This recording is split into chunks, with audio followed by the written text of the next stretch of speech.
Hi, I'm Emily, I'm 28 years old, and 48 hours ago I discovered that the man I married isn't just a pathological liar, he's clinically insane.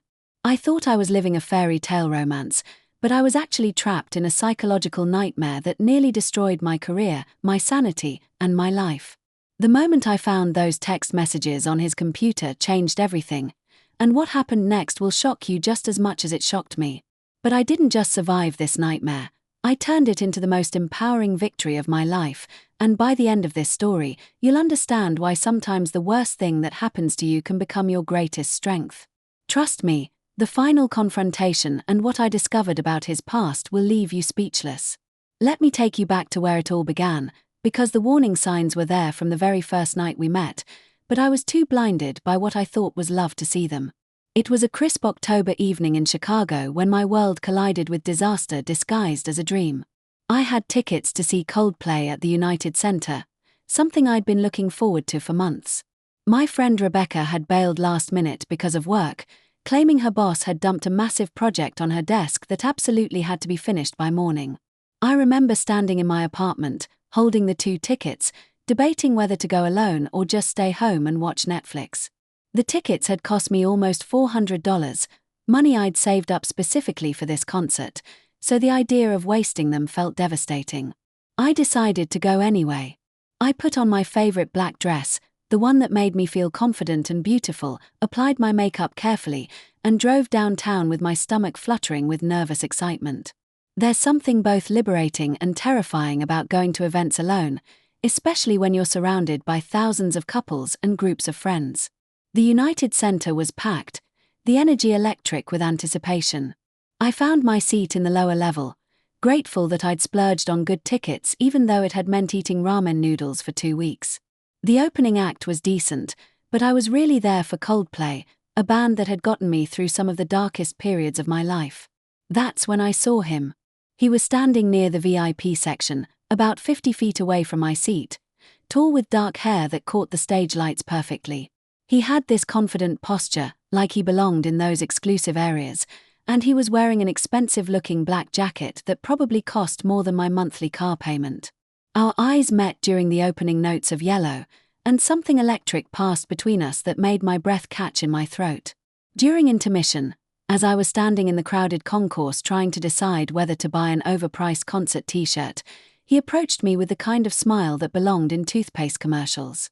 "I'm Alex," he said, extending his hand with practiced confidence.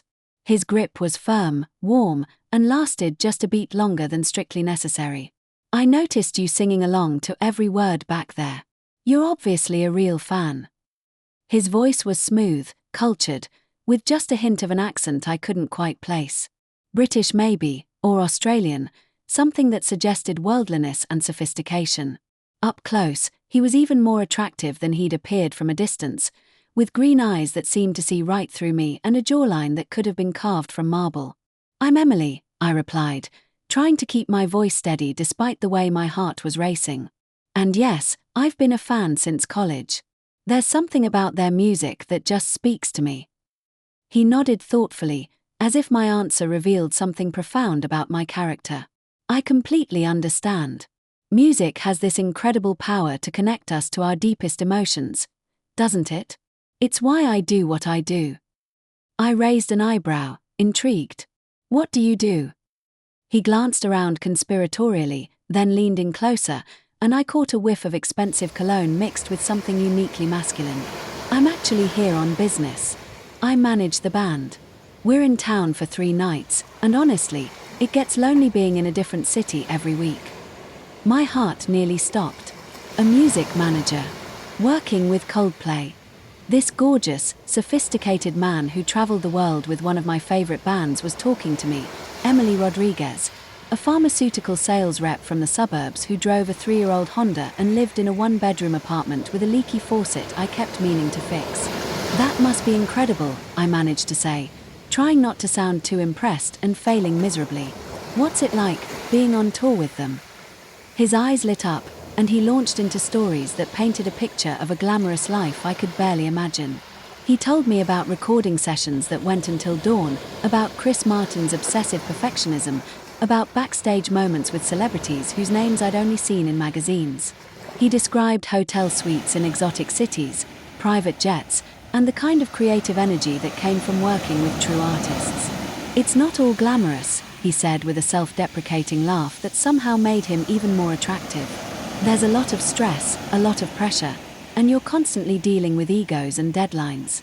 But when you see the audience reaction, when you know you've helped create something that moves people the way this music clearly moves you, it makes everything worthwhile." We talked through the entire second half of the concert, standing close together as Chris Martin's voice washed over us. Alex had this way of making me feel like I was the only person in a venue filled with 20,000 people. He asked me questions about my work, my dreams, my life, and he listened to my answers with a kind of focused attention that made me feel fascinating and important. When I told him I worked in pharmaceutical sales, he didn't dismiss it or change the subject like most people did. Instead, he asked intelligent questions about the industry, about the challenges of building relationships with doctors and hospital administrators, about the science behind the medications I promoted. "You're helping save lives," he said seriously. "That's incredible work, Emily. I have so much respect for people who choose careers that make a real difference in the world." I felt myself melting under his attention. Here was this successful, worldly man who not only found my ordinary life interesting, but who seemed to genuinely admire what I did for a living. When the concert ended and the crowd began filing out, neither of us seemed eager to say goodbye.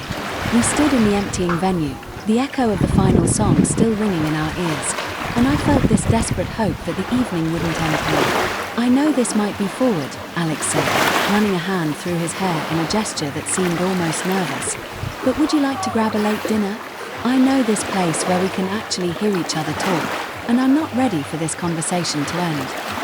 My heart soared. I'd love that. He led me to his car, a sleek BMW that probably cost more than I made in a year, and we drove through the Chicago streets to a small Italian restaurant I'd never heard of, but that clearly catered to people with money. The maître d' greeted Alex by name and seated us at a corner table that felt intimate and private despite the bustling restaurant around us. That dinner stretched until 3 in the morning. We sat across from each other in the dim candlelight, talking about everything and nothing.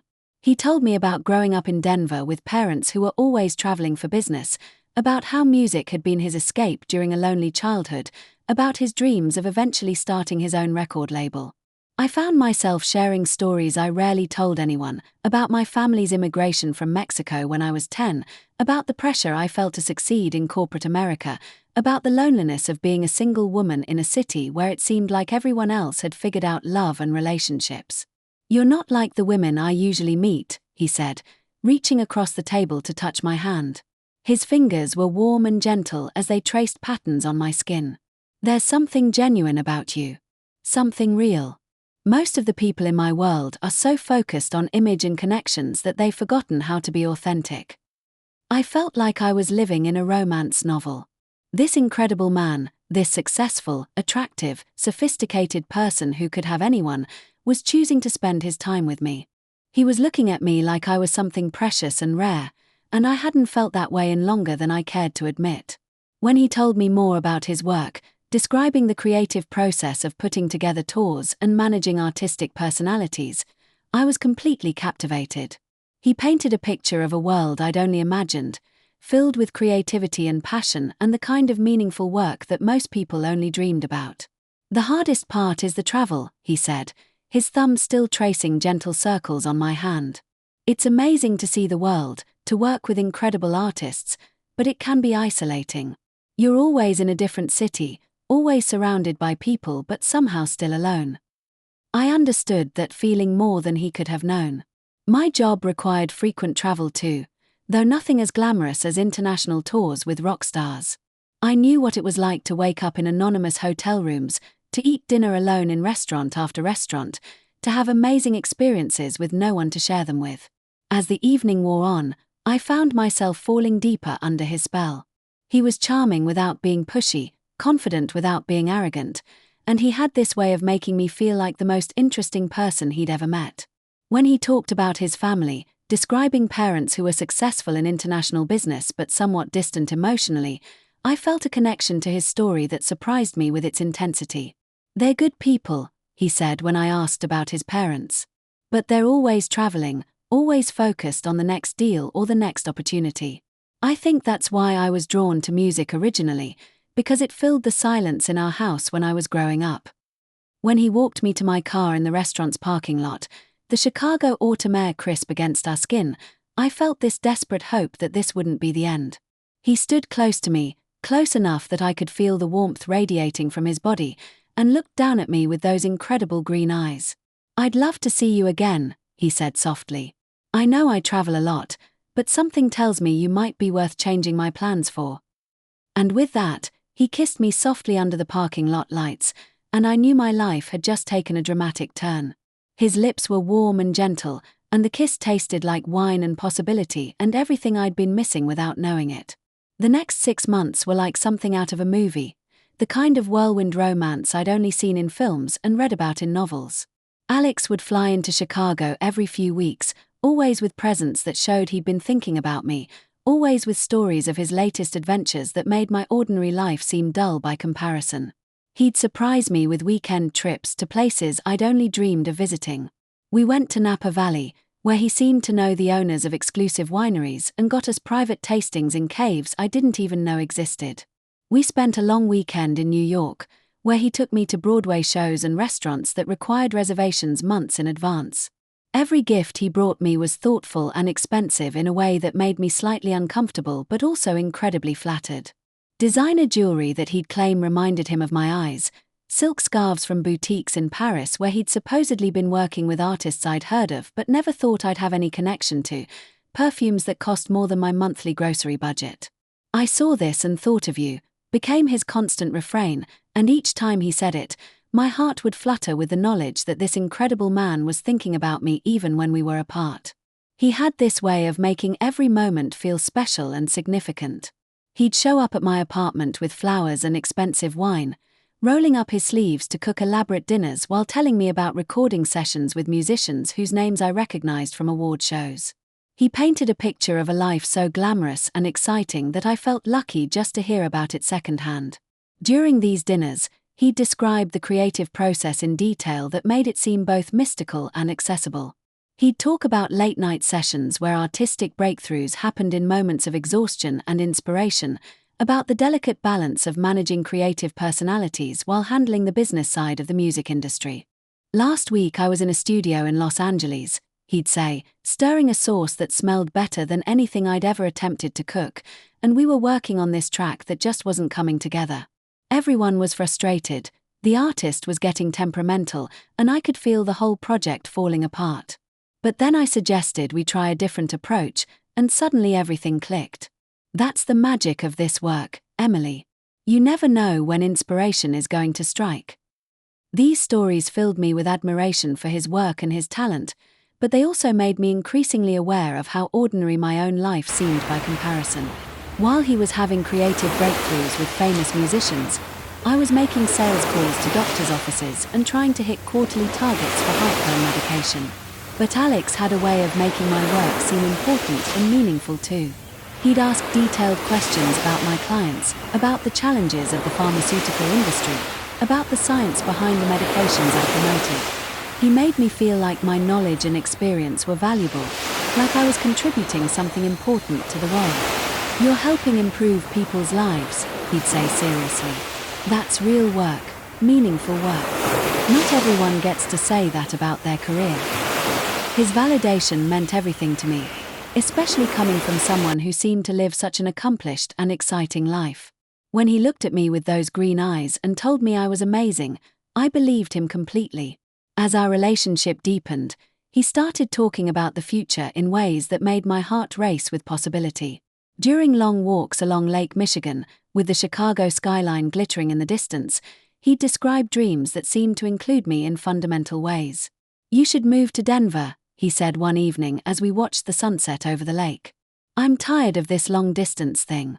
I want to wake up next to you every morning, go to sleep next to you every night. I want to build something real with you, Emily." The idea terrified and thrilled me in equal measure.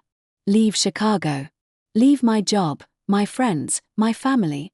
But the way he looked at me when he said it, the way his voice got soft and vulnerable, made it seem less like a crazy risk and more like the natural next step in what felt like destiny. "My family would love to meet you," he continued, taking my hand and intertwining our fingers. "They're in London right now, something about my father's business expansion, but they're constantly asking about the woman who's captured their son's heart." The way he talked about his family made them sound both impressive and slightly intimidating. His father was apparently involved in international business, something vague but clearly lucrative that required constant travel to exotic locations. His mother was involved in charitable work that took her all over Europe. His sister had been a television host for medical programs before moving into documentary filmmaking. "They're going to love you," he assured me when I expressed nervousness about meeting them. "My mother especially. She's always worried that I'll end up with someone shallow or materialistic, someone who's only interested in the glamorous aspects of the entertainment industry. When I tell her about you, about how genuine and down-to-earth you are, she gets so excited." Everything about him seemed too good to be true, but I was so caught up in the romance that I dismissed the little voice in my head that whispered warnings. When my friends asked pointed questions about his work or his family, I'd defend him with increasing passion. "He's not like other guys," I'd tell Rebecca when she expressed concern about how quickly things were moving. "He's successful, he's traveled the world, but he's also kind and genuine. He makes me feel like I'm the most important person in the world." "But don't you think it's weird that you've never met any of his friends or family?" Rebecca would press. "And how come he's always free to visit you but never seems to have any work obligations that conflict?" "His work is different," I'd explain patiently. "It's not a 9-to-5 job. He's creative. He's in the entertainment industry. The schedules are completely different from what we're used to." I had explanations for everything because Alex had given me explanations for everything, and they all sounded reasonable when filtered through the haze of being completely, desperately in love. 8 months after that first night at the concert, Alex proposed. It was everything I'd dreamed of and more, a surprise weekend in Paris that felt like something out of a fairy tale. He'd planned every detail perfectly, from the first-class flights to the suite at a hotel that overlooked the Seine to the moment itself on the Pont des Arts as the sun set over the city. "Marry me, Emily," he said as he dropped to one knee, producing a ring that caught the light and threw it back in brilliant flashes that made my eyes water. "Let's build something beautiful together. Let's create the kind of love story that people write songs about." The ring was enormous, easily 2 carats, with a clarity and cut that suggested it had cost more money than I made in 6 months. When I gasped and nodded yes, he slipped it onto my finger with hands that were trembling slightly, and I was moved by the evidence of his nervousness.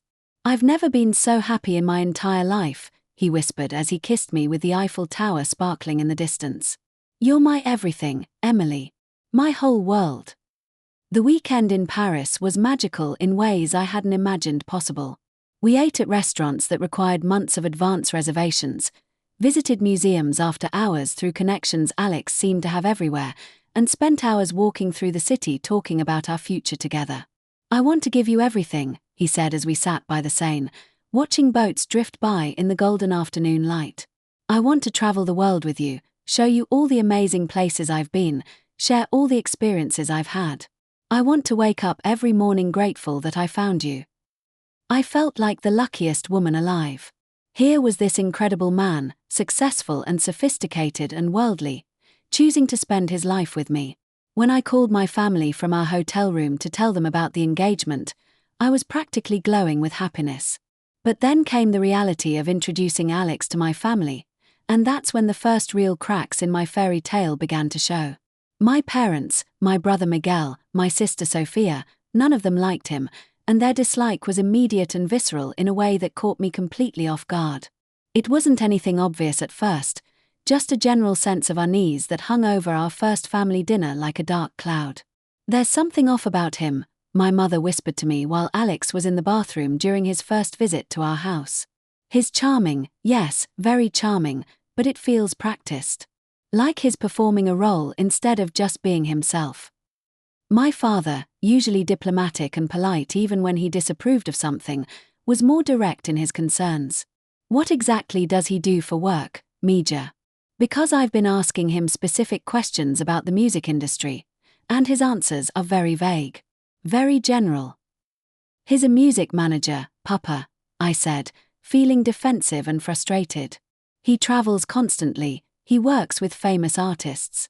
It's not the kind of job where you can explain everything in simple terms. But what does he actually do? My brother Miguel pressed during a family gathering. Like, day to day, what does his job entail? Who pays him? How does he get his clients? I've been in business for 10 years, and I've never met anyone who couldn't explain their work in concrete terms. I realized, with growing discomfort, that I didn't have clear answers to these questions. Alex's explanations were always elegant and impressive sounding, filled with industry jargon and references to famous people, but they never really explained the mechanics of his work. My sister Sophia was the most vocal in her opposition, and her concerns were specific in ways that made me increasingly uncomfortable.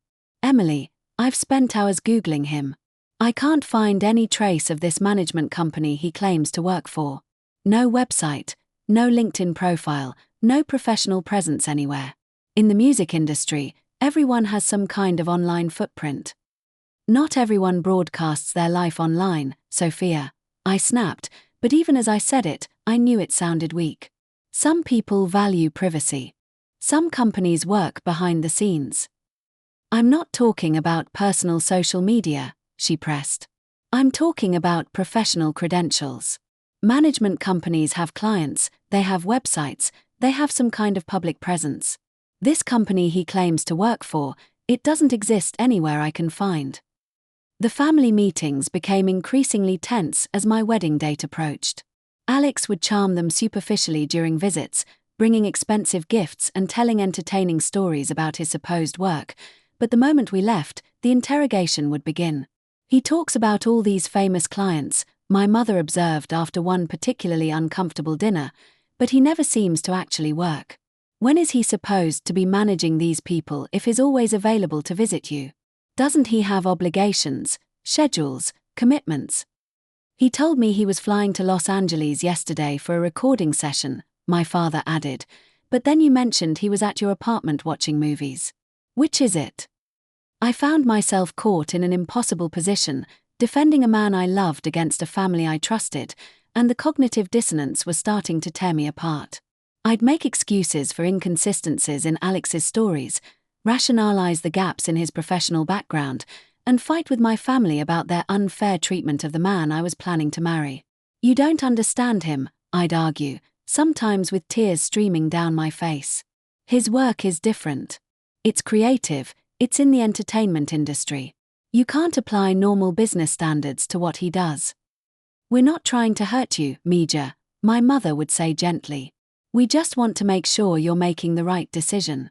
Marriage is a big step, and we want you to be happy.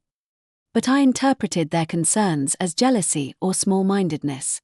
I was so deeply in love, so caught up in the romance and the glamour of Alex's supposed lifestyle, that I fought them every step of the way. The fights became weekly occurrences, then daily ones as my wedding approached. They'd present evidence, ask logical questions, point out inconsistencies in his stories, and I'd defend him with increasingly desperate reasoning. Maybe you're right, Sophia said during one particularly brutal argument. Maybe we don't understand his work. But Emily, can you honestly say you understand it either? Can you explain to me, in concrete terms, what he does for a living? I opened my mouth to answer and realized I couldn't. Not really. Not in the specific, detailed way I could explain my own work or anyone else's work I'd ever encountered. Finally, worn down by my tears and my threats to elope if they didn't stop their campaign against Alex, my family reluctantly agreed to support the wedding. If this is what will make you happy, my father said sadly, putting his arms around me as I sobbed with relief and frustration, then we'll support you. But please, Mija, please be careful. Trust your instincts, and know that we love you no matter what happens. Our wedding was beautiful, at least on the surface, a Pinterest-perfect event that cost more than my annual salary and showcased Alex's supposed connections and resources. He'd insisted on an expensive venue in downtown Chicago, designer flowers that had to be flown in from specific farms in Holland, and a photographer whose work had been featured in magazines I'd seen in doctors' offices. Money isn't an issue when you're celebrating love, he said when I expressed concern about the costs, which seemed to be spiraling out of control with each vendor meeting. My family wants to make sure this day is perfect for you, for us. But throughout the planning process, there were odd moments that should have been red flags if I hadn't been so determined to believe in the fairy tale. Alex would get angry if I tried to handle any of the vendor communications myself, insisting that he had connections that would get us better deals and more exclusive options. When I asked to meet with the wedding planner directly to discuss details, he'd deflect or create some crisis that required his immediate attention. When vendors called me directly with questions, he'd intercept the calls and handle everything himself, telling me later that there had been misunderstandings or communication issues. I know how to deal with these people, he'd say when I expressed frustration about being left out of decisions about my own wedding. I work in entertainment. I'm used to managing personalities and logistics. Trust me to handle this, Emily. It's what I do. His family never materialized for the wedding, and their absence cast a shadow over what should have been one of the happiest days of my life. There was always an excuse that sounded reasonable in isolation but formed a troubling pattern when viewed together. His parents were in London dealing with a business emergency that required his father's immediate attention. His sister was in the middle of filming a documentary in Africa and couldn't leave the production. His extended family was scattered across different continents for various work and personal obligations. They're devastated they can't be here, he assured me as I stood in my wedding dress, looking around at a reception filled entirely with my family and friends. But business is business, and sometimes timing just doesn't work out.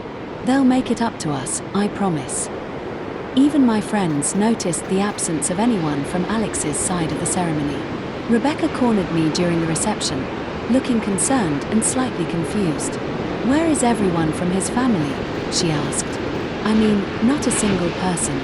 No friends from college, no co-workers, no one from his past at all." They all had conflicts, I explained, but even to my own ears, it sounded implausible.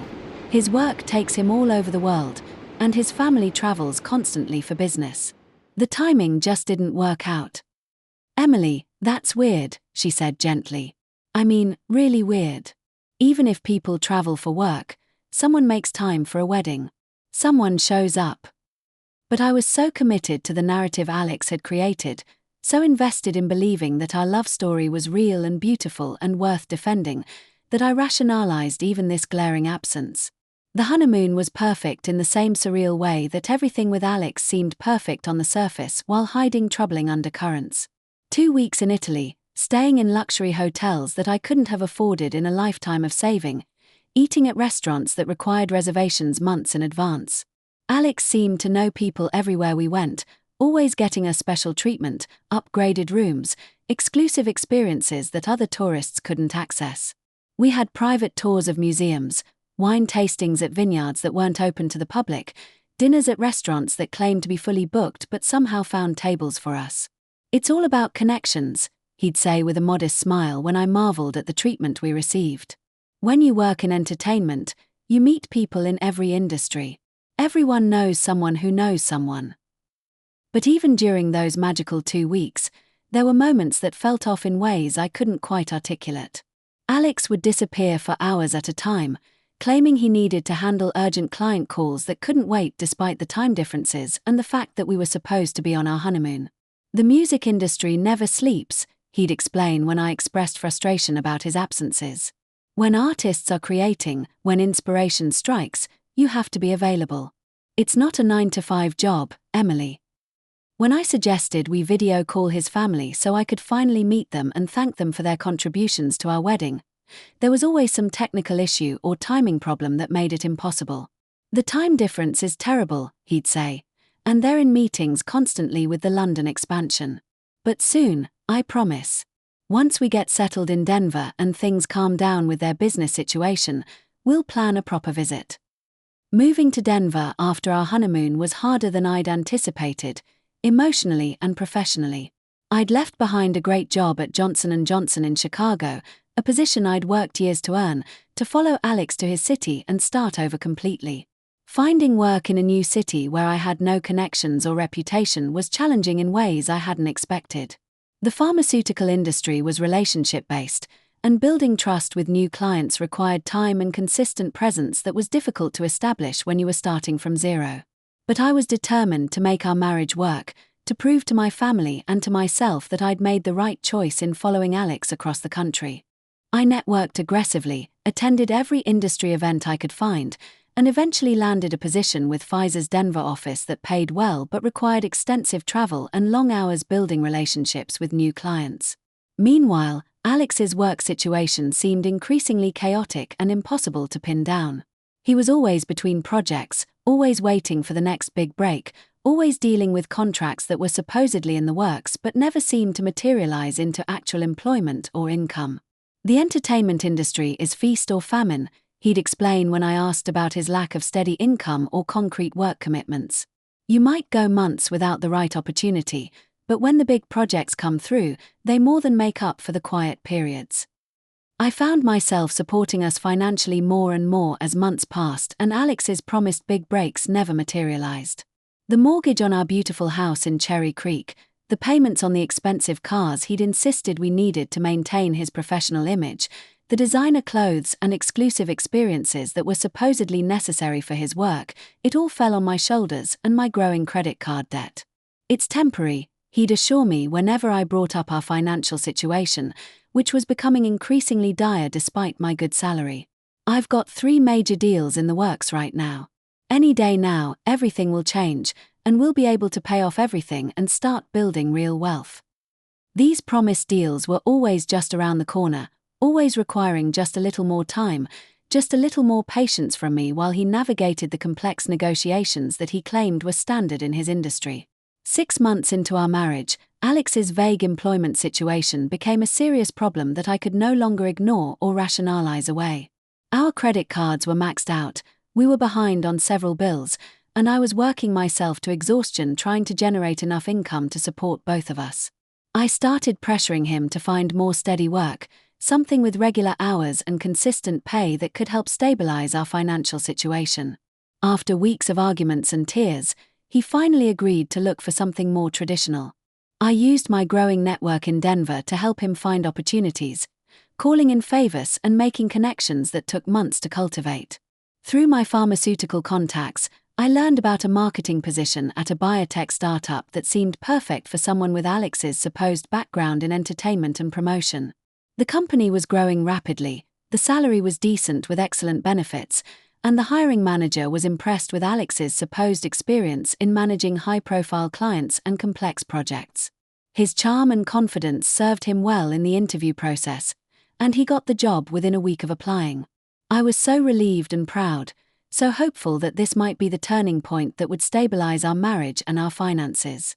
Alex seemed excited about the opportunity, talking enthusiastically about his plans for the position and how his creative background would bring fresh perspectives to their marketing efforts.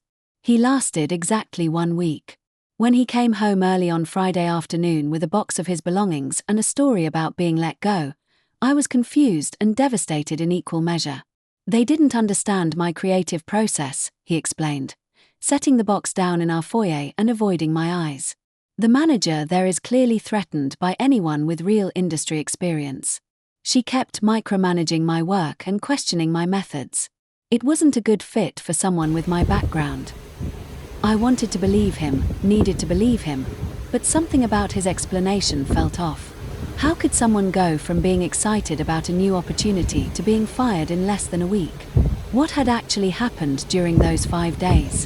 What specifically did they object to? I asked, trying to understand what had gone wrong. Was it a particular project or approach they didn't like? It's complicated, he said, his voice taking on an edge that suggested I was pushing too hard.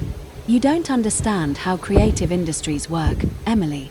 Sometimes there are personality conflicts that have nothing to do with competence or qualifications. A month later, I found him another opportunity. This time with a marketing firm that worked with luxury brands and seemed more aligned with his supposed background in entertainment and high-end client management. Again, he interviewed well, charmed the hiring manager with stories about his experience, and got the job based on his confidence and the embellished stories he told about his background. This time he lasted 3 weeks.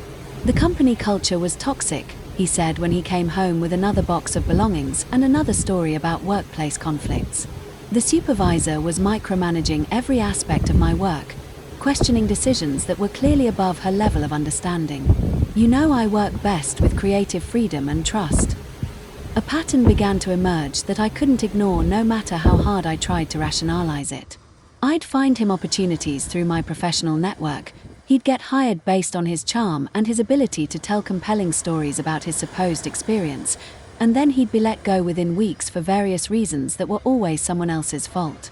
The supervisor was jealous of his experience and connections. The company didn't appreciate his innovative ideas and creative approach. His co-workers were trying to sabotage him because they felt threatened by his industry background. The management style didn't suit someone with his level of expertise and independence. There was always an explanation that positioned him as the victim of circumstances beyond his control, always a reason why the failure of these jobs reflected poorly on the employers rather than on Alex himself. Meanwhile, my career was flourishing in ways that should have made me proud but instead made me feel guilty and confused. I was exceeding sales targets consistently, building strong relationships with doctors and hospital administrators across the region, earning recognition from my regional manager for my performance and professionalism. But instead of being proud of my success and supportive of the career that was keeping us financially afloat, Alex seemed to grow more resentful and dismissive of my achievements with each passing month. "It's easy to succeed when you're just following a script," he'd say when I shared good news about a major sale or a positive client review. "Real creativity, real innovation, that's much harder for people to appreciate. Anyone can memorize talking points and schmooze doctors." His comments stung more than I wanted to admit, especially coming from someone who hadn't held a job for longer than a month in the entire time I'd known him. But he had a way of delivering these criticisms with just enough truth mixed in to make me doubt myself.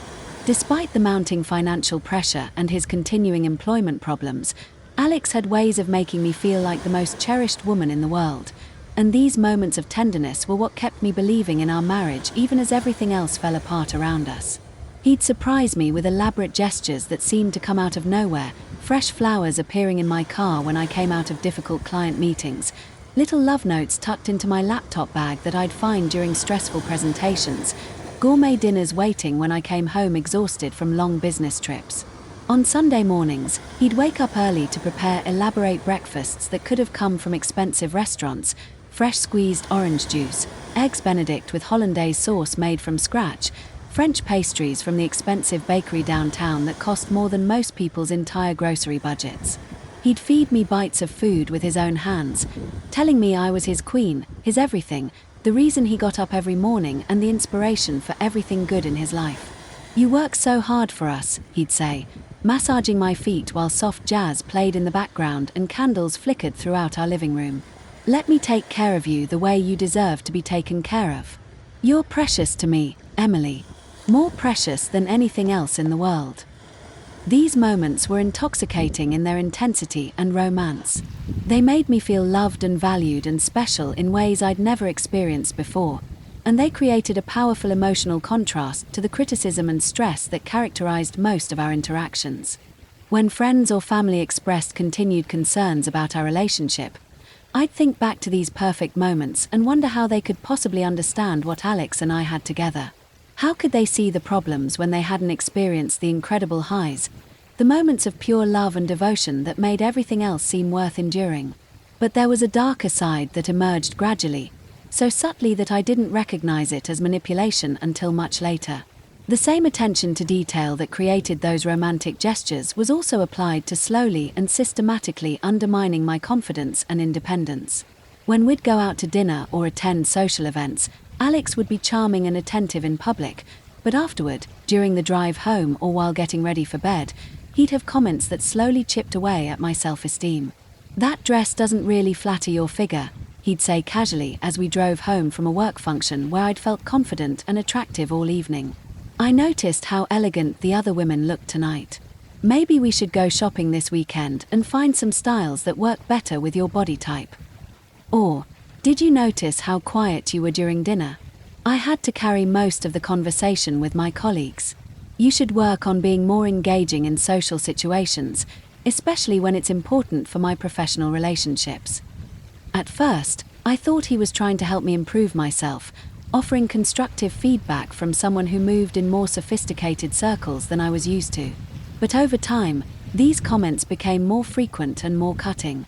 When I wanted to buy a new suit for an important client presentation, he'd scrutinize my choices with a critical eye that made me second-guess every decision. "That color makes you look washed out and tired," he'd say, holding up a jacket I'd thought was flattering. "And that style is too trendy, too attention-seeking.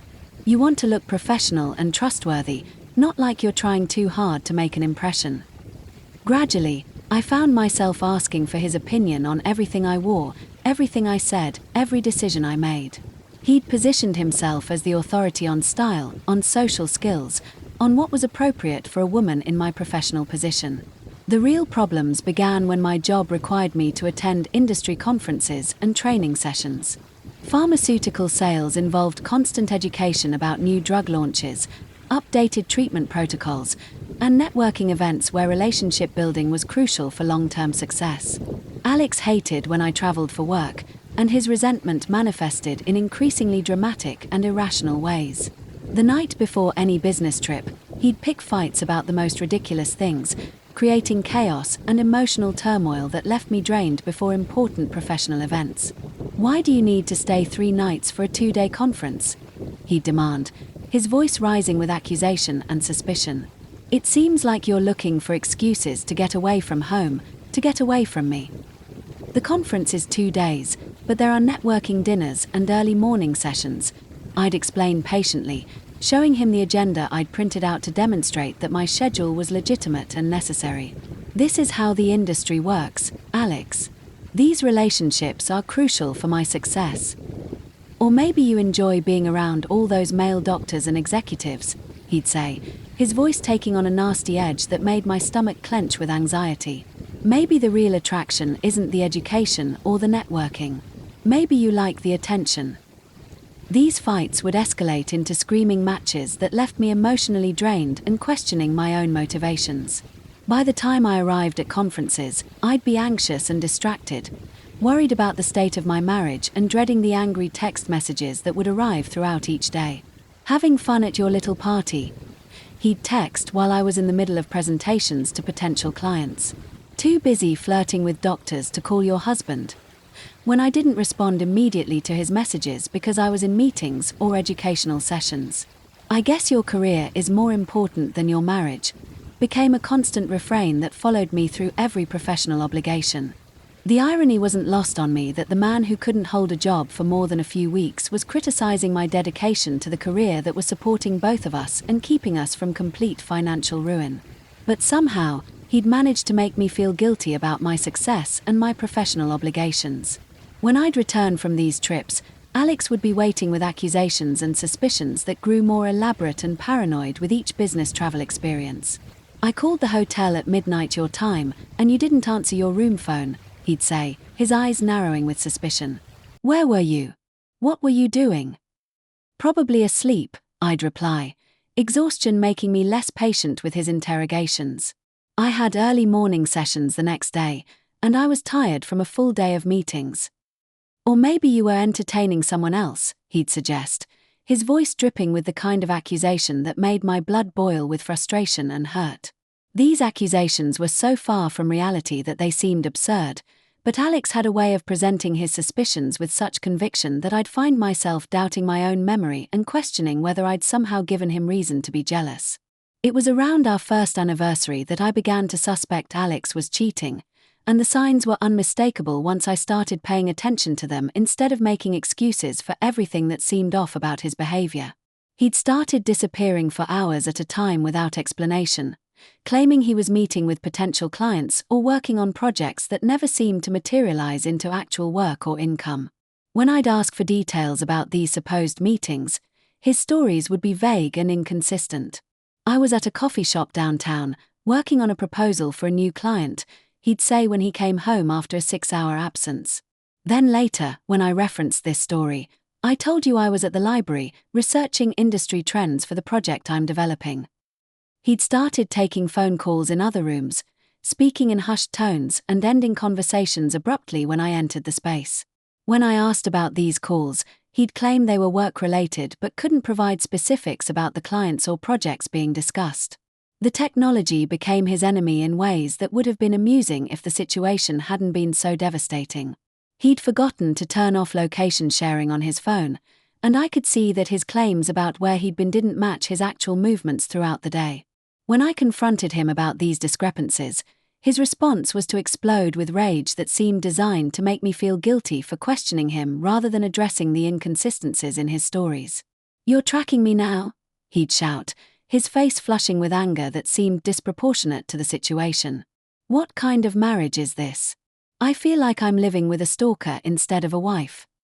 But the most painful discovery came when I found the dating apps on his phone. Multiple apps, with active profiles featuring recent photos, ongoing message conversations, and evidence of meetings that had been happening throughout our entire marriage. When I confronted him with the evidence, screenshots of conversations that left no room for misinterpretation, his response was both predictable and heartbreaking. "Those are old accounts from before we met," he lied with the same confidence he'd shown when telling me about his supposed career. "I forgot they were even on my phone. I don't even remember the passwords." But the timestamps on the messages told a different story. He'd been actively communicating with other women throughout our entire marriage, arranging meetings, sharing intimate details about our relationship, and making plans that didn't include me in any way. The most devastating part wasn't just the infidelity itself, though that was crushing enough.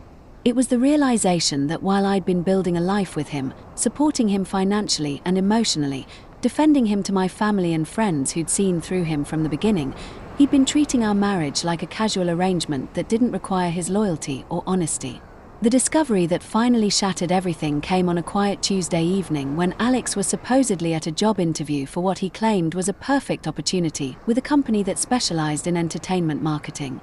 I was working from home, updating client files on my laptop and preparing for a presentation the next day, when I needed to reference some financial documents for our taxes.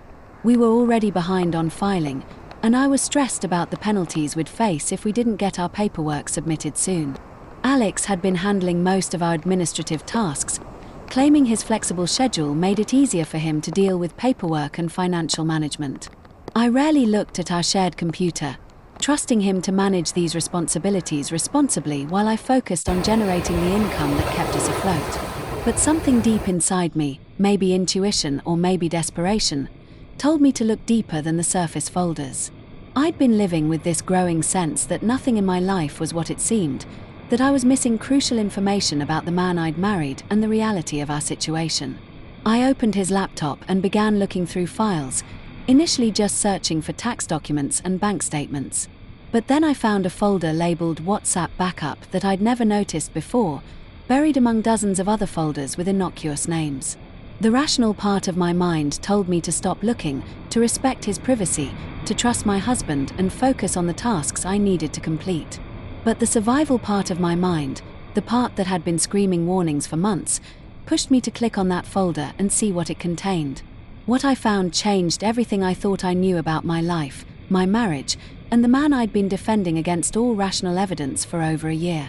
Months and months of text conversations with multiple women, saved automatically by the backup software Alex apparently didn't know was running. Screenshots of dating app conversations, photos he'd been sharing, and most devastating of all, a particular thread with someone named Jessica that made my blood run cold as I read it. Jessica was someone I recognized from our wedding photos, a woman who'd been introduced to me as an old friend from Alex's college years, someone he'd stayed in touch with over the years but whom I'd never thought about as a threat to our marriage. As I scrolled through their messages, dating back to before our wedding and continuing through our honeymoon and into our married life, my entire reality crumbled around me. "Seeing you at the wedding was torture," Alex had written to her just days after we'd returned from our honeymoon. "All I could think about during the ceremony was how beautiful you looked, how much I wanted to pull you aside and tell you that you're the one I really wanted to marry." Jessica had responded with messages that were equally devastating. "You looked so handsome up there, so perfect in your tuxedo. I kept thinking about what it would be like if it was our wedding instead, if I was the one walking down the aisle to you. The conversation continued with increasingly intimate details about their physical relationship, their secret meetings that had been happening throughout my entire marriage, and their mutual frustration with having to pretend around me and maintain the charade of their platonic friendship. "Emily is sweet, but she's so naive," Alex had written in a message that felt like a knife through my heart. "She has no idea what's really going on right under her nose. Sometimes I feel guilty about the deception, but then I remember that this isn't really about her. This is about us, about what we have together. When are you going to leave her?" Jessica had asked in a message sent just 2 months earlier. "I'm tired of sneaking around, tired of pretending. I want to be with you openly." "Soon," Alex had replied. "I need to figure out the financial situation first. She's got a good job and resources I'm still accessing. The divorce would be messy right now. But I promise you, this isn't permanent. This is just a temporary arrangement while I get my career situation sorted out." I sat there in my home office, staring at the screen with hands that were shaking so violently I could barely control the mouse, feeling like my entire life had been revealed as an elaborate lie designed to use me financially while Alex maintained his real relationship with someone else. Every romantic gesture, every declaration of love, every moment I'd thought was genuine had been performed by someone who was actively planning to leave me while I supported him financially and emotionally. Every fight with my family, every defense of his character, every sacrifice I'd made had been based on a complete fiction. But that wasn't the worst discovery waiting in those files. As I continued reading, I found conversations with other women, evidence of multiple ongoing relationships, and most shocking of all, a thread of messages about his mental health situation that revealed information that shattered everything I thought I knew about the man I'd married. In a conversation with someone named David, whom I'd never heard mentioned in any of Alex's stories about his past, he'd written something that made my blood freeze with horror and recognition. "Remember that psychiatrist who appeared on my sister's TV show a few years ago?" Alex had written. "The one who diagnosed me with schizophrenia during that episode about young adults with mental health issues. Well, Emily still doesn't know about any of that. I told her my sister used to host health programs, but I never mentioned that I was actually a patient featured on one of them." My mind raced to place this information in the context of everything Alex had told me about his family. He had mentioned his sister being a television host, something about medical programming, but he'd always been vague about the details. I'd assumed it was because he wanted to protect her privacy or because he didn't want to seem like he was name-dropping. But this message revealed something entirely different and infinitely more disturbing. He'd been a patient on a psychiatric television show. He'd been diagnosed with schizophrenia by a medical professional. And he'd hidden this fundamental aspect of his mental health from me throughout our entire relationship and marriage. David's response was equally disturbing and revealing. "Dude, you seriously need to tell her. She's your wife. Don't you think she deserves to know what she's dealing with? This isn't fair to her." Alex's reply chilled me to the bone. Why would I tell her? She'd leave immediately if she knew the truth, and right now, she's paying for everything while I figure out my next move. I've got a good thing going here. Besides, I'm not taking medication or getting treatment, so it's not like it affects our daily life in any obvious way. I felt like I was drowning in revelation after revelation. Every strange behavior, every inconsistency, every moment when I'd felt like I was living with a stranger suddenly made horrifying sense. The job failures weren't bad luck or personality conflicts. They were the result of untreated mental illness manifesting in ways that made him unemployable and unpredictable in professional settings. The elaborate stories about his career weren't creative embellishments or white lies. They were delusions created by someone whose grip on reality was fundamentally compromised. The paranoid accusations about my faithfulness weren't jealousy or insecurity. They were projections from someone whose mental state made him see threats and conspiracies that didn't exist. And most terrifyingly, the man I'd married, the man I'd built my life around and defended against all evidence, wasn't just a liar or a cheater. He was someone whose untreated mental illness made him fundamentally unpredictable and potentially dangerous in ways I couldn't even begin to anticipate. I printed out the most damaging conversations, my hands shaking as I waited for each page to emerge from our printer, and sat in my living room waiting for Alex to come home from his latest fictional job interview. When he walked through the door 2 hours later, humming cheerfully and carrying takeout from my favorite Thai restaurant, I felt a surge of rage and heartbreak and terror that nearly overwhelmed my ability to speak. "How did the interview go?"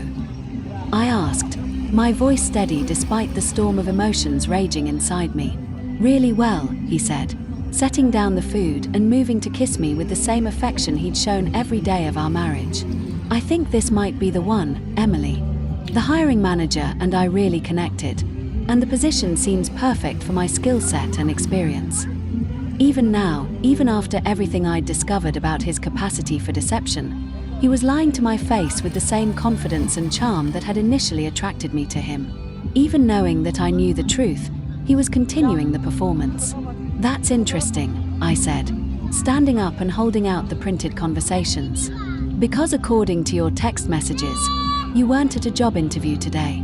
You were with Jessica, planning your future together and discussing the timeline for when you're going to divorce me." The change in his expression was immediate and terrifying. The charming mask that had fooled me for over a year dropped away completely, and I saw something cold and calculating in his eyes that I'd never noticed before, something that made me understand why my family had been afraid of him from the very beginning. "You went through my personal files," he said slowly, his voice taking on a quality I'd never heard before. "You violated my privacy." "Your privacy?"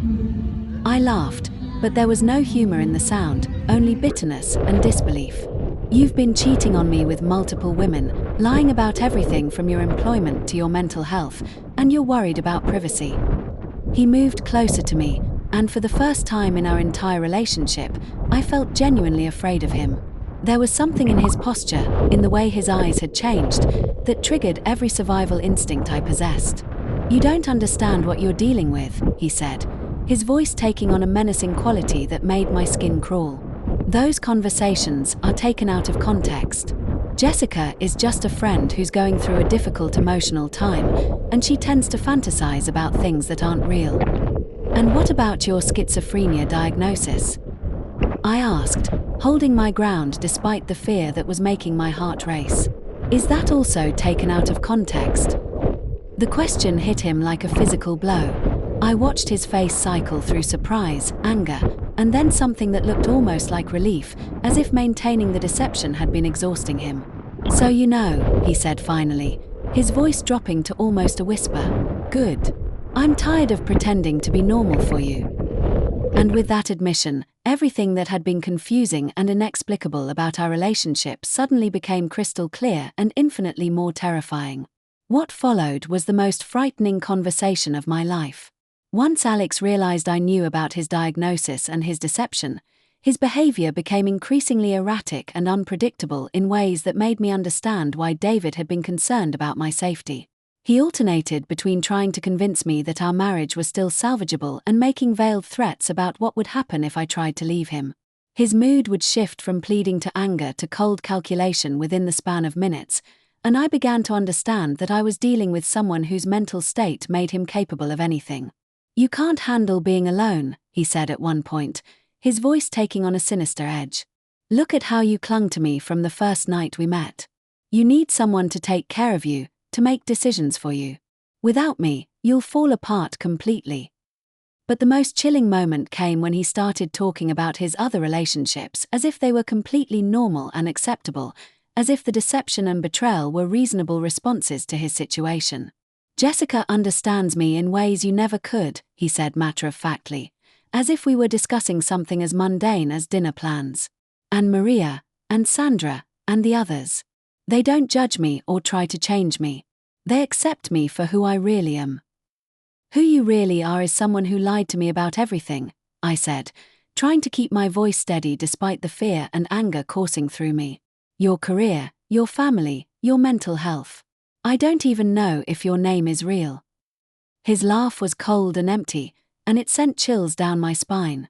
"My name is real. Everything else, well, reality is subjective, isn't it? What matters is what we choose to believe." That night, I didn't sleep. I lay in bed next to this stranger I'd married, this man whose untreated mental illness had made him into an elaborate liar and manipulator, and I planned my escape with a methodical precision that had made me successful in pharmaceutical sales. I couldn't just pack up and leave. We were legally married, our finances were completely intertwined, and I had no idea what his reaction would be if I tried to end things directly. Based on his text messages with other women, he'd been planning to leave me anyway, but on his timeline and his terms, after he'd extracted maximum financial benefit from our arrangement. I needed legal advice, I needed to protect my assets, and I needed to do everything carefully and strategically to ensure my safety and my financial survival. The next morning, after Alex left for another fictional job interview, I called in sick to work for the first time in over a year and drove across town to meet with a divorce attorney. I'd spent hours researching lawyers who specialized in complex divorces involving mental health issues, and I needed someone who understood exactly what I was dealing with. Margaret Foster was in her 50s, with kind eyes and a no-nonsense attitude that immediately put me at ease despite the gravity of my situation. "I've seen cases like this before," she said after I'd spent 3 hours explaining the situation in exhaustive detail.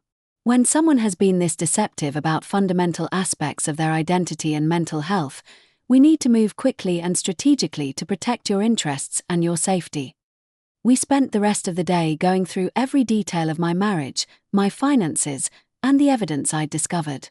Margaret explained that Alex's mental health diagnosis could complicate the divorce proceedings, but the extensive documentation of his infidelity and deception would work strongly in my favor. "The first priority is securing your financial assets," she said, her voice serious and urgent. "If he's been this manipulative about other aspects of your relationship, there's no telling what he might do with your money and credit if he realizes you're planning to leave." That afternoon, I quietly moved half of our joint savings into a separate account at a different bank. I changed my direct deposit to go to my individual checking account instead of our joint one.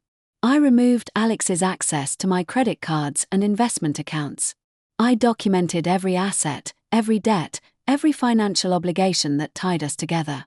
Margaret had warned me that these steps might tip Alex off that something had changed, but they were necessary to prevent him from leaving me with nothing but debt and legal complications. For the next 2 weeks, I played the role of the unsuspecting wife while secretly gathering evidence and preparing for the divorce. I documented every conversation, every lie, every inconsistency in his stories. I saved copies of all the text messages and dating app profiles. I met with financial advisors to understand my options for protecting my career and my assets. But Alex wasn't stupid, and his mental illness didn't make him any less manipulative or observant.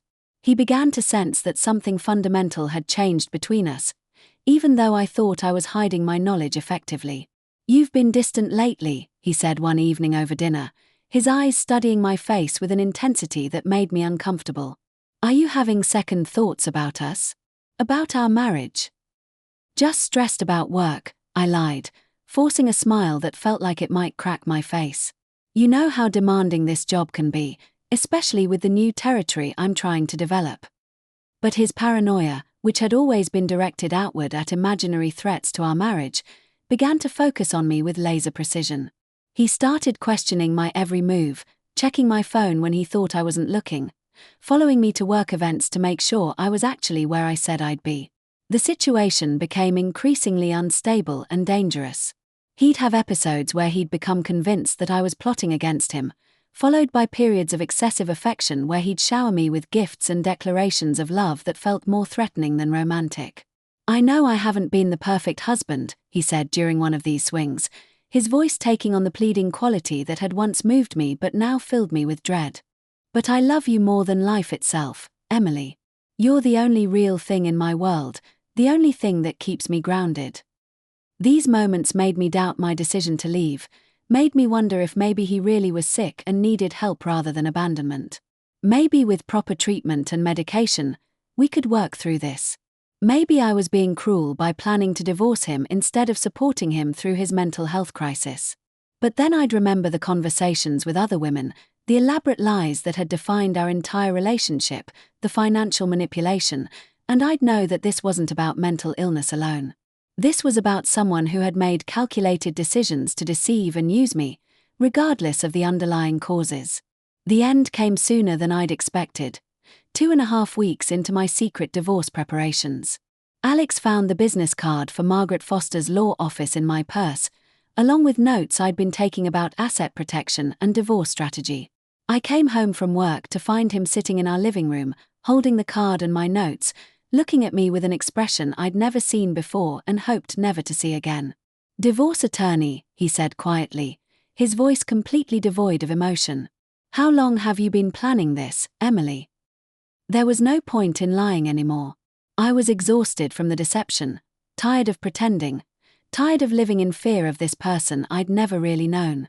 "Since I found out who you really are," I said, setting down my briefcase and facing him directly. What followed was the most brutal and terrifying conversation of my life. Alex cycled through every emotion and manipulation tactic he could think of, and I watched his mental state deteriorate in real time as he realized that his carefully constructed world was falling apart. He begged, he threatened, he tried to gaslight me into believing that I was the one with mental health problems. He claimed that the stress of supporting both of us financially had caused me to have a psychological breakdown that was making me paranoid and delusional. "You're having a nervous breakdown," he said at one point, his voice taking on the concerned tone he'd used when he wanted to seem caring. "The pressure of your job, the stress of supporting both of us, it's made you paranoid and suspicious. I think you need to see someone, get some professional help." When that approach didn't work, he tried a different strategy, one that involved promises I might have believed if I hadn't seen the evidence of his deception with my own eyes. "I'll change," he promised, his voice breaking with what seemed like genuine emotion. "I'll get treatment, I'll take medication, I'll be completely honest with you from now on. We can start over, build something real this time. Please don't give up on us." But it was too late for promises and too late for the kind of trust that a marriage required. I'd seen too much, learned too much about who he really was and what he was capable of when his mental illness went untreated. "I need you to leave," I said finally, my voice steady despite the fear that was making my entire body shake. "Tonight. We can work out the details through our lawyers, but I can't have you in this house anymore." His reaction was swift and terrifying. He stood up suddenly, knocking over the coffee table and sending papers and books flying across the room. For a moment, I thought he might become physically violent, and I prepared to run or defend myself. "You can't kick me out of my own home," he snarled, his face flushing with rage that seemed to transform him into someone I didn't recognize. "This is my house too. I have rights here." "Actually, you don't," I said, pulling out a document Margaret had prepared for exactly this moment. "The house is in my name only. The mortgage is my responsibility alone. You have no legal claim to this property." This was something I'd never really thought about before meeting with Margaret, but it turned out to be my salvation. Because I'd been the only one with stable employment and good credit, all of our major assets had been put in my name alone to qualify for better interest rates and loan terms. Alex stared at the document, and I watched as the reality of his situation finally hit him with full force. He had no job, no income, no assets of his own. He'd been completely dependent on me financially, and now that dependency had become his downfall. "You're making a huge mistake," he said, his voice dropping to a whisper that was somehow more frightening than his earlier shouting. "You have no idea what you're doing, what you're throwing away. You'll regret this for the rest of your life." But I was done being afraid of his threats and manipulation. I was done living in the reality he'd created through lies and deception. Alex left that night, taking only his clothes and personal belongings, and I changed the locks the next morning before going to work. I installed a comprehensive security system that afternoon and informed my neighbors about the situation in case Alex tried to return. The divorce proceedings took 6 months, during which Alex tried every manipulation tactic and legal strategy he could think of. He contested everything, claimed I owed him alimony based on his contributions to our household, demanded half of my retirement savings, and even tried to argue that his mental illness made him entitled to additional support and consideration. But Margaret was brilliant, and the evidence of his deception was overwhelming and undeniable. The court ruled in my favor on every major point. Alex received nothing beyond what he'd brought into the marriage, which was essentially nothing. More importantly, the judge ordered him to undergo a psychological evaluation and seek treatment as a condition of the divorce decree. Whether he followed through with that treatment wasn't my responsibility anymore, but at least there was a legal record of his mental health issues. The hardest part of the entire experience wasn't the legal proceedings or the financial complications. The hardest part was accepting that I'd been completely fooled by someone whose mental illness had made him into a master manipulator, and reconciling that reality with my sense of myself as an intelligent, capable person. I'd prided myself on being smart, independent, and strong. How had I been so blind to what was happening right in front of me? How had I ignored so many warning signs and dismissed the concerns of people who loved me? Margaret helped me understand that this wasn't about my intelligence or strength. People with certain types of untreated mental illness, particularly those involving delusions and manipulation, could be incredibly convincing, especially when they were motivated by financial gain or the need to maintain a particular image. He targeted you specifically, she explained during one of our final meetings.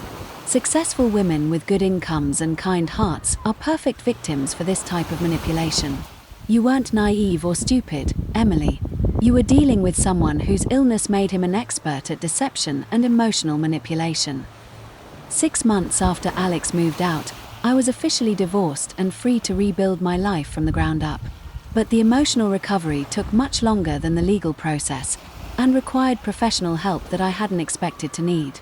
I started seeing a therapist who specialized in relationships involving people with personality disorders and serious mental illness. Through our sessions, I began to understand how thoroughly I'd been manipulated and gaslit throughout my marriage, and how normal my responses had been given the circumstances. You were living in his version of reality, Dr. Williams explained during one of our early sessions. When someone is that skilled at manipulation, especially when their delusions are elaborate and internally consistent, it becomes very difficult to trust your own perceptions and instincts. I also joined a support group for people who'd been in relationships with individuals who had untreated mental illness. Hearing other stories helped me realize that my experience wasn't unique, and that the shame and self-doubt I was feeling were normal parts of the recovery process. Professionally, my life flourished in ways I hadn't expected once I was free from the constant stress and emotional drain of my marriage. Without the chaos and financial pressure that had characterized my life with Alex, I found that I had energy and focus I'd forgotten I possessed. My sales numbers improved dramatically, and I was promoted to a regional management position within a year of my divorce. I moved from the house in Cherry Creek, which held too many painful memories, to a smaller but more modern apartment downtown that felt like a fresh start. I reconnected with friends I'd lost touch with during my marriage, traveled to places I'd always wanted to see, and slowly began to rediscover who I was outside of that toxic relationship. 2 years later, I can look back on that experience with clarity and even some gratitude. Not gratitude for the pain and deception, but gratitude for the strength I discovered in myself and the wisdom I gained about recognizing and avoiding similar situations in the future. I learned that love shouldn't require you to ignore your instincts or dismiss the concerns of people who care about you. Real love doesn't ask you to make yourself smaller or to question your own perceptions of reality. I learned that financial independence isn't just about personal security. It can literally be the thing that saves you from a dangerous situation. My career and my income were what ultimately gave me the power to escape and rebuild. Most importantly, I learned that being deceived by someone with serious mental illness doesn't make you weak or stupid. It makes you human. And while that experience was devastating, it also taught me more about my own resilience and strength than any professional success ever could. I still work in pharmaceutical sales, but now I have a particular interest in mental health medications and treatments. I've become an advocate for better education about mental illness, not to stigmatize people who are struggling, but to help others recognize the signs of untreated conditions that can become dangerous. I've started dating again, slowly and carefully, with a much clearer understanding of what red flags to watch for, what questions to ask, and how to maintain my independence even within a loving relationship. And most importantly, I've learned to trust myself again. To believe in my own perceptions, to honor my instincts, and to never again allow someone else's version of reality to replace my own. Looking back, I realize that the most important thing isn't that I was deceived. It's that I found the strength to break free when I discovered the truth. That when faced with a choice between continuing to live a lie and fighting for my own truth and safety, I chose to fight. And that's a choice I'll never regret, no matter how difficult the process was or how much I lost along the way. The man who destroyed everything I believed in ultimately gave me something more valuable than the fairy tale romance I thought I wanted. He gave me an unshakable sense of my own worth and the knowledge that I'm strong enough to rebuild my life from nothing. That's a gift that no amount of manipulation or deception can ever take away. If you're watching this and recognizing some of these warning signs in your own life, please know that you're not alone and you're not crazy. Trust your instincts, value your independence, and never be afraid to ask for help when something feels wrong.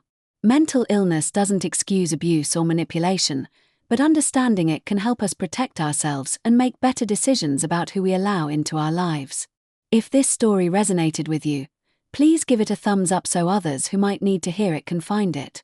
Your engagement helps these important conversations reach the people who need them most. And if you want to hear more stories about overcoming toxic relationships, rebuilding after betrayal, and finding strength you didn't know you had, please subscribe to my channel. I believe that sharing our experiences honestly can help others feel less alone in their struggles. Because sometimes the most important thing we can do is simply say, you're not crazy, you're not weak, and you're not alone. Your reality matters, your feelings are valid, and you have the strength to choose a better life for yourself. That choice might be the hardest thing you ever do, but it might also be the thing that saves your life. Own perceptions, to honor my instincts, and to never again allow someone else's version of reality to replace my own. Looking back, I realize that the most important thing isn't that I was deceived, it's that I found the strength to break free when I discovered the truth. That when faced with a choice between continuing to live a lie and fighting for my own truth and safety, I chose to fight. And that's a choice I'll never regret, no matter how difficult the process was or how much I lost along the way. If you're watching this and recognizing some of these warning signs in your own life, please know that you're not alone and you're not crazy. Trust your instincts, value your independence, and never be afraid to ask for help when something feels wrong. Mental illness doesn't excuse abuse or manipulation, but understanding it can help us protect ourselves and make better decisions about who we allow into our lives. If this story resonated with you, please give it a thumbs up so others who might need to hear it can find it. Your engagement helps these important conversations reach the people who need them most. And if you want to hear more stories about overcoming toxic relationships, rebuilding after betrayal, and finding strength you didn't know you had, please subscribe to my channel. I believe that sharing our experiences honestly can help others feel less alone in their struggles. Because sometimes the most important thing we can do is simply say, you're not crazy, you're not weak, and you're not alone. Your reality matters, your feelings are valid, and you have the strength to choose a better life for yourself. That choice might be the hardest thing you ever do, but it might also be the thing that saves your life.